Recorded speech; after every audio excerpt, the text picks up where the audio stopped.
안녕하세요. 결혼한 지 3년 만에 자유의 몸이 된 30대 여성입니다. 결혼을 결심했을 당시만 하더라도 제가 이혼녀가 될 줄은 상상도 못했는데, 아무튼 오늘은 익명의 힘을 빌려 제 이야기도 하고 드리고 싶은 당부도 있어서 이렇게 컴퓨터 앞에 앉았습니다.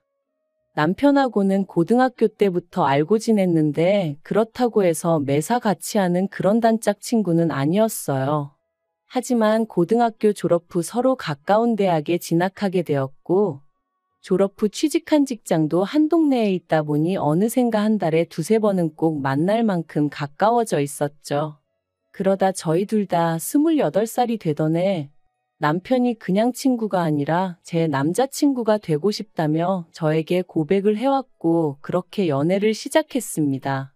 사실 대학생 때 반년 정도 연애를 해본 것을 제외하고는 이후로 줄곧 혼자였던지라 연애라는 게 괜히 겁났었는데, 남편하고는 알고 지낸 시간도 길고 하니 왠지 잘할 수 있을 것 같았기도 하고요.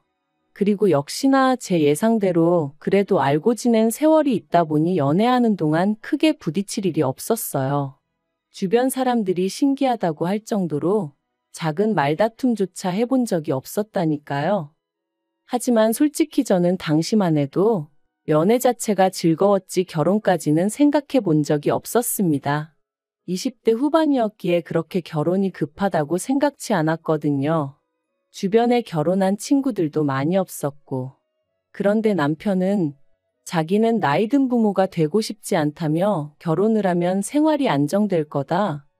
생활이 안정되고 마음이 편해지면 지금 하고 있는 일들이 2배, 3배로 잘 풀릴 거다. 온갖 가머니설로 날이면 날마다 저에게 결혼하자며 졸라대더라고요. 그리고 저는 결국 그런 남편의 말들에 넘어가 버렸습니다. 그때는 정말로 남편이 저를 많이 사랑해서 그런다고 생각했거든요. 저도 남편을 많이 사랑했고요. 하지만 결혼을 하고 나니까 남편이란 사람이 달라진 건지, 아니면 처음부터 제가 남편을 잘 몰랐던 건지, 저희는 하루가 멀다 하고 부딪히기 시작했어요. 특히나 남편은 전에는 한 번도 그런 내색을 한 적이 없었는데 결혼하고 한 달도 되지 않았을 때부터 회사를 언제까지 다닐 거냐고 묻기 일쑤였죠. 제가 그게 무슨 말이냐 하면 자기가 돈을 못 버는 것도 아니고 자기 부모님, 그러니까 시부모님이 가진 재산도 많으니 집에서 편히 쉬었으면 좋겠다 했고요. 그리고 이렇게만 들으면 아마 다들 제가 배가 불렀다고 할지도 모르겠지만 저는 남편의 그런 말들이 그렇게 좋게 들리지 않았습니다. 연애 때부터 남편에게 제가 얼마나 제 일을 사랑하는지, 자부심을 갖고 있는지 수도 없이 이야기했었는데 그런 제 생각은 전혀 존중해주지 않고 오로지 마치 제가 돈을 벌기 위해 회사 생활을 한다는 식으로 몰아가는 느낌이었으니까요. 그리고 그뿐만이 아니었습니다. 사실 직장 생활을 하다 보면 어쩔 수 없이 참석해야 하는 자리들 있잖아요? 거래처 미팅이라던가 회식이라던가. 그런데 남편은 제가 그런 자리에 가는 걸 날이 가면 갈수록 더더욱 노골적으로 불쾌해했어요. 그러면서 옆에 누구 있냐? 인증샷을 찍어보내라. 사진 말고 영상으로 남겨라. 심지어 한 번은 제주도 출장이 잡혔는데 난데없이 자기도 친구들하고 제주도에 가기로 했다며 저를 떠본 적도 있었네요. 그리고 그때 처음 남편이 단순히 나를 사랑하는 게 아니라 집착을 하는 건가 그런 의심이 들면서 조금 무섭기도 하고 짜증나고 어이도 없고 그랬죠. 부부 사이의 존중과 믿음은 그 어떤 것보다 중요하다고 생각했는데 남편과 제 사이에는, 아니 적어도 남편이 저를 생각하는 방식에 있어선 그 둘 중 한 가지도 없는 것 같았으니까요. 아무튼 그런 다툼이 반복될수록 저는 저대로 더더욱 회사 생활에 몰두했습니다. 막연하게나마 남편과 갈라서게 된다면 나에게 남는 건 이혼녀 딱지와 커리어뿐이다 싶었거든요. 그리고 제가 그럴수록 남편은 남편대로 제가 자기를 무시한다고 생각했던 건지 더 심하게 저를 못 살게 굴었고, 정말이지 끝없는 무한반복이 따로 없었네요. 그래서 결국 결혼한 지 2년 차가 되던 때 남편에게 차라리 이혼하자 했습니다. 우리는 결혼 전이 지금보다 더 행복했고 더 즐거웠던 것 같으니 지금이라도 제자리를 찾자고 서로 밑바닥까진 보여주지 말자고요. 그런데 남편이 이혼이라니 가당치도 않다며 저를 잡았습니다. 제가 그렇게 힘들어하는 줄 몰랐다며 자기가 달라질 테니까 한 번만 더 기회를 달라나요? 그런데 기회를 줄지 말지 확답을 주기도 전에 시댁에 일이 터졌습니다. 남편에게는 1살 어린 여동생 신우가 있었는데 그 신우가 죽었거든요. 신우는 시부모님과 남편뿐만 아니라 저에게도 싹싹하고 다정한 사람이었어요. 그리고 이제서야 말이지만 그런 신우가 있었기에 저로서는 상대적으로 시부모님을 대하는 상황에 있어 부담이 덜했던 게 사실이에요. 그런데 그런 신우가 언젠가부터 산에 오르면 가슴이 탁 트이는 것 같아서 비로소 숨을 쉬는 기분이라더니 그렇게 좋아하던 산에서 세상을 떠날 줄은 몰랐습니다. 나쁜 선택을 한 건 아니었고 같이 간 사람들 말로는 발을 헛디뎠대요. 그래서 미끄러졌는데 하필이면 거기가 절벽 같은 곳이었다고요. 그리고 시부모님은 종교적 신념이 있으신 분들이셨기에 어떤 이유로든 부검은 못한다, 안 한다 하셨습니다. 그래서 그렇게 신우를 보내줬어요. 그리고 갑자기 이런 일이 생기다 보니 남편과 제 이혼 이야기도 흐지부지 되었습니다. 비록 남편과 잦은 다툼으로 이미 사랑이란 감정은 식어버린 지 오래였지만 그래도 10대 시절부터 이어져 온 인간 대 인간으로서의 정이라고 해야 할지 남편을 차마 혼자 둘 순 없었거든요. 그래서 남편 마음이 어느 정도 안정이 될 때까지만 곁에 있어주겠다 했어요. 남편도 알겠다고 고맙다고 했고요. 그런데 제가 쓸데없는 오지랖을 부렸던 걸까요? 이런 마음가짐이 제 자신을 더 고달프게 만들 줄은 상상도 못했습니다. 신우가 그렇게 떠나고 한 반년은 정말 시댁이고 저희 집이고 찬바람이 쌩쌩 부는 듯했어요. 특히나 시댁의 경우 아버님이 우울증 증세를 보이시면서 상황은 더욱 악화되어만 갔죠. 어머님은 당신도 힘들어 죽겠는데 어쩌라는 거냐며 아버님에게 걸핏하면 목소리를 높이시는 듯했고 심지어 한 번은 아버님을 향해 그릇을 집어 던지시기까지 하셨습니다. 그리고 그 일로 아버님은 경찰을 불렀고 그땐 정말 6.25 때 난리는 난리도 아니라는 말이 실감이 날 정도로 집안이 엉망이었죠. 그리고 상황이 그렇게 되자 남편이 저더러 염치가 없는 줄은 알지만 당분간만이라도 시부모님과 함께 지내면 안 되겠냐 하더라고요. 저렇게 계속 두 분만 뒀다간 무슨 일이 터져도 터질 것 같다면서. 그러면서 남편이 제 앞에서 어린애처럼 엉엉 우는데 참으로 뭐라고 위로를 해야 할지 모르겠더라고요. 하지만 안쓰러운 건 안쓰러운 거고 그렇다고 합가라니 도무지 엄두가 나지 않았습니다.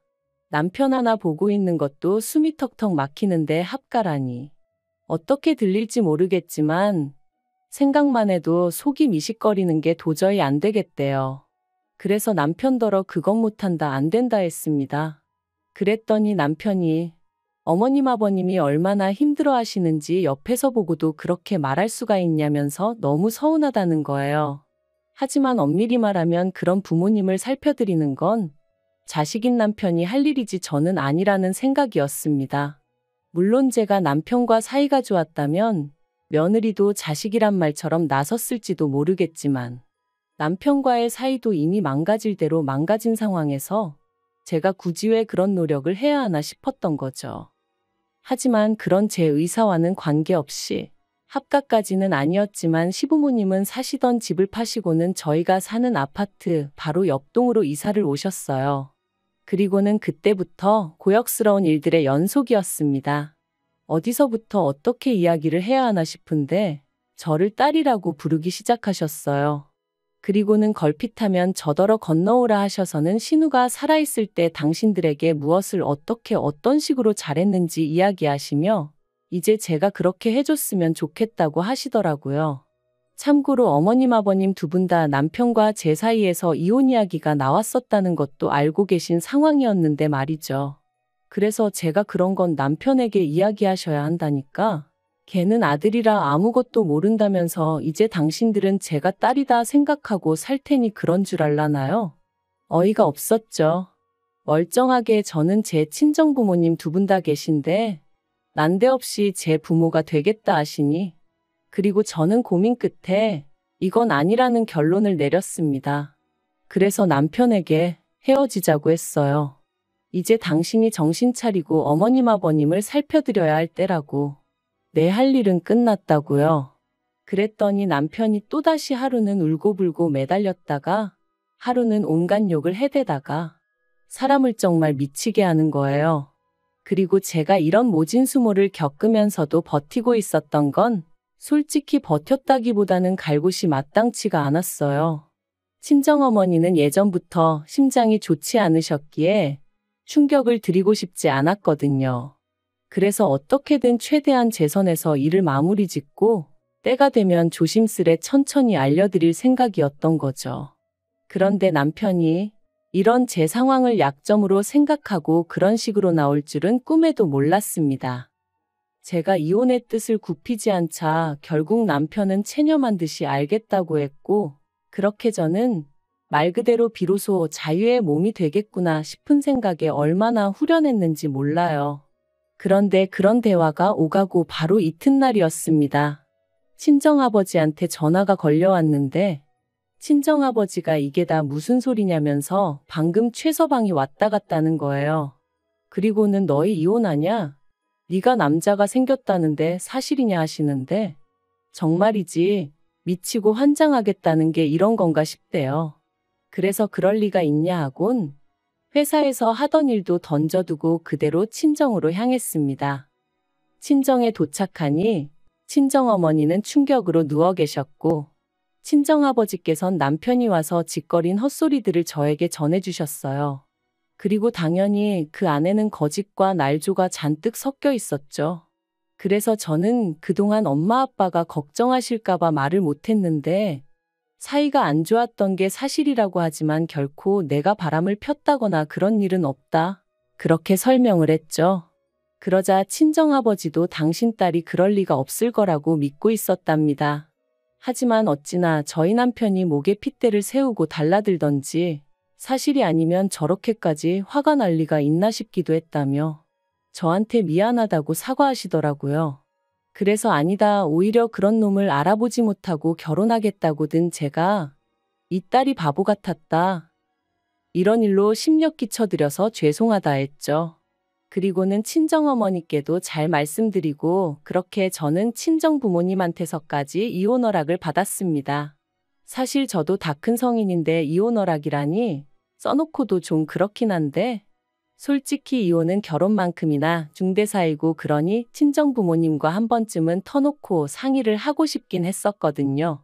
그래서 친정부모님이 너 편할 대로 너 행복할 것 같은 선택을 해라 하셨을 때 비로소 안심이 되더라고요. 저는 그 길로 다시 집으로 왔고 때마침 남편도 집에 있었습니다. 그래서 남편한테 당신의 우리 집에 가서 행패를 부렸냐니까 저를 째려보면서 한다는 말이 제가 시부모님과 남편이 겪은 아픔을 이해하지 못하는 것 같아서 저도 똑같은 아픔을 느껴보게 해주려고 했다는 거예요. 그 말을 듣는데 순간 온몸에 소름이 돋았습니다. 그러니까 한마디로 친정어머니가 쓰러지셔서 어떻게 되시기를 바랬다는 얘기로밖에 들리지 않았으니까요. 정말이지? 미친 X가 따로 없구나 싶은 게 무섭기까지 해서 더는 단 1분도 한 집에 못 있겠더라고요. 그래서 그 길로 도망치듯 뛰쳐나와 다시 친정으로 향했고 이후로 이혼소송을 시작할 수밖에 없었죠. 그리고 이혼소송의 과정은 쉽지 않았습니다. 솔직히 말하자면 남편이 저를 괴롭혔다는 건 어디까지나 저희 둘만 같이 있을 때 있었던 일들이었기에 입증하기가 쉽지 않았거든요. 그리고 남편은 물리적으로 저를 아프게 한 적은 단 한 번도 없었어요. 늘 비아냥거리고 사람을 떠보고 한마디로 신경을 거슬리게 하는 시기였기에 남들이 알아채긴 어려웠으니까요. 그렇지만 변호사의 도움으로 저는 비록 3년밖에 되지 않는 결혼 생활이었음에도 불구하고 24장의 진술서를 작성해냈고 그렇게 위자료 3천만 원을 받으며 이혼할 수 있었습니다. 그리고 그 과정에서 결코 의도했던 일은 아닙니다만 어머님이 결국 쓰러지셨어요.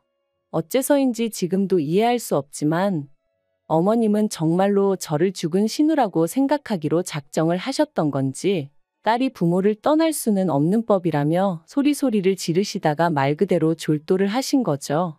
그리고는 실어증까지 오는 바람에 우울증인 아버님과 실어증에 걸린 어머님을 누가 감당할 수가 있었겠어요? 결국 듣자 하니 남편은 회사를 관두고 시부모님과 살림을 합쳤답니다. 남편 소식을 전한 친구에게 그래서 뭐 해 먹고 산다더냐 물으니 일단은 시부모님 재산이 있으니 그걸로 생활하면서 생각해 보겠다고 하더라 그러대요. 그래서 더는 뭐 묻지 않았어요. 솔직히 말하면 남편이 저희 친정어머니에게 했던 짓거리를 생각하면 측은지심은 개뿔, 지옥에나 가라고 하고 싶은 생각이었지만 한편으론 어머님이 쓰러지신 게 혹시 나 때문인가 하는 죄책감이 조금은 있었거든요. 그래서 뭐 잘 살아라까진 아니더라도 두 번 다시 너랑 나 마주치지 말자. 너는 너대로 나는 나대로 각자 갈 길 가자 그렇게 마음을 먹게 되었죠. 솔직히 속 시원히 제가 그간 당해온 남편의 괴롭힘에 보기 좋게 한 방을 먹였다거나 그런 건 없어요. 그렇기에 소위 어디 가서 저 잘했다고 할 이야기가 아니라는 것도 압니다. 하지만 그럼에도 불구하고 이렇게 제가 제 이야기를 하는 건 다른 사람을 걱정하고 염려하느라 스스로의 인생을 낭비하지 말라고 말씀드리고 싶었거든요. 스스로의 행복은 오직 자기 자신만이 찾아줄 수 있다는 걸 꼭 기억하셨으면 좋겠습니다.